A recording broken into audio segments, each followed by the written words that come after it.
Now I'm going to put the substrate in first of all, and what I use is sand. The bearded dragon is a desert type animal, so you want to make sure to use sand or something similar. You can use play sand that you can purchase from the hardware stores. You just need to make sure that it's a silica-based sand instead of something that's more coarse, because if it's ever ingested, it can cause some problems.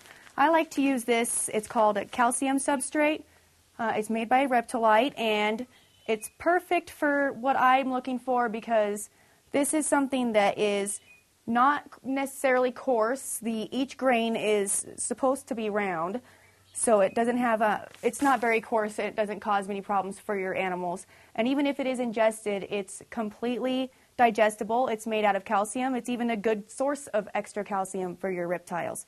So I would recommend some sort of calcium substrate.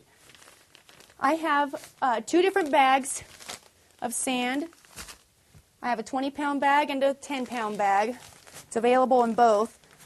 I'm going to start with the 20-pound bag because it may be enough to cover the bottom here. I got the 10-pound just in case I needed a little bit more.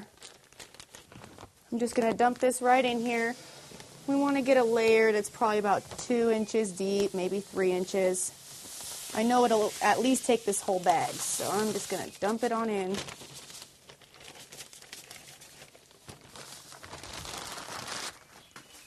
We can just spread it out and see how deep that gets us. That looks like it's going to be perfect.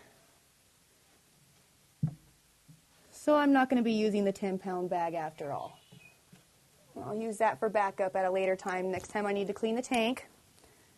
Now you can see how deep the substrate is here.